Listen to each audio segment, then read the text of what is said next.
আজকে আপনাদেরকে দেখাবো কিভাবে সাবডোমেন ক্রিয়েট করতে হয়। তার আগে আপনাদের জানতে হবে সাবডোমেন কি। আসলে সাবডোমেনটা হচ্ছে আমাদের যে ডোমেইন নেম আছে, ডোমেইন নেমের আগে আমরা যে কোনো একটা ওয়ার্ড বসিয়ে সেই ওয়ার্ডের সেই ডোমেইনের আন্ডারে আমরা একটা ডোমেইন ক্রিয়েট করতে পারি। যেমন ধরুন google.com, google.com হইতেছে google.com হলে আপনার তার আগে করতে হবে কি, তার আগে যদি আপনি একটা সাবডোমেইন নিতে চান তাহলে যদি ধরেন news.google.com, এটা হচ্ছে সাবডোমেইন, গুগলের সাবডোমেইন। যেমন আমার একটা নিউজ ওয়েবসাইট আছে অগ্নিবার্তা.com, হ্যাঁ অগ্নিবার্তা.com থেকে যদি আমি একটা সাবডোমেইন ক্রিয়েট করতে চাই fan.ognibarta.com, এটা হচ্ছে আমার সাবডোমেইন নেম হবে। আমি যা করব তার আগে আমার ওই ডোমেইন নেমটা থাকবে, যা ডোমেইন নেমের আন্ডারে একটা ডোমেইন নেম ক্রিয়েট করব সেই ডোমেইন নেমটা থাকবেই। চলুন দেখি আজকে কিভাবে সাবডোমেইন ক্রিয়েট করতে হয়। সাবডোমেইন ক্রিয়েট করার জন্য প্রথমে আমরা চলে যাব সি প্যানেলে যাওয়ার পর এখানে আমরা দেখবো অনেকগুলো ডোমেইন আছে।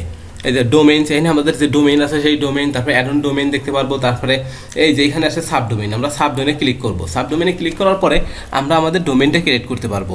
এই দেখুন এখন হচ্ছে এখানে সাবডোমেইন, আমি সাবডোমেইন কি নামে সাবডোমেইন কিনবো। তো সাবডোমেইন কেনার জন্য এখানে আমাদের একটা নাম দিতে হবে। যেমন ধরুন আমরা একটা নাম দেই টিটিএলসিসি একটা ডোমেইন নেম দিলাম। টিটিএলসিসি ডোমেইন নেম, এই ডোমেইন নেমটা আমরা ক্রিয়েট করব। এখানে নাম হবে যে আমাদের ডোমেইন নেম আছে tanbirsohail.xyz, এইখানে নাম হবে হলো ttcl.tanbirsohail.xyz, এই নামটা হবে। তো আমরা এটা দেওয়ার পর আমরা এটা কিসের এই ডোমেইন নেমটা কিসের ভিতরে রাখুন, এখন এখানে হলো এটা শো করতে চাই। তো আমরা এটা কেটে দেবো, আমরা এটা দেবো এই যে পাবলিক আন্ডারস্কোর HTML, এই ফোল্ডারে আমরা এটা রাখবো। এখানে হলো আমরা এখন ক্রিয়েটেড টিভির সাথে সাথে আমাদের ডোমেইনটা ক্রিয়েট হয়ে গেল।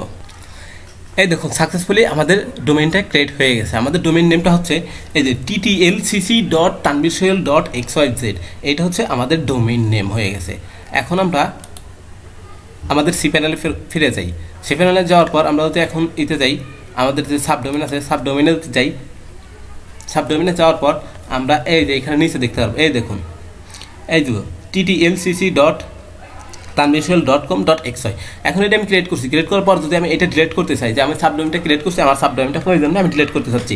তো আমরা ডিলিট করার পর আমরা সাধারণত কী করবো, ডিলিট করার পর আমরা এই যে এখানে রিমুভে ক্লিক করবো। রিমুভে ক্লিক করার পর এখানে আসবো, এখানে আছে are you sure you wish to permanent remove এর সাবডোমেইন ttLCC.com.tanbirsohail.xyz, এটাকে আমি ডিলিট করতে চাইতেছি। তারা বলতেছে যে আমি কি শিওরে ডিলিট করবো, এস। এখন আমরা ডিলিট সাবডোমেইনে ক্লিক করবো। এই দেখুন সাকসেসফুলি আমাদের সাবডোমেইনটি রিমুভ হয়ে গেছে। তো আমরা আজকে শিখলাম কীভাবে ডোমেইন ক্রিয়েট করতে হয় এবং ডিলিট করতে হয়। যদি ভিডিওটি ভালো লাগে অবশ্যই সাবস্ক্রাইব করুন। আপনারা যদি বিন্দু পরিমাণে উপকার আসে তাহলে অবশ্যই সাবস্ক্রাইব করবেন। ধন্যবাদ।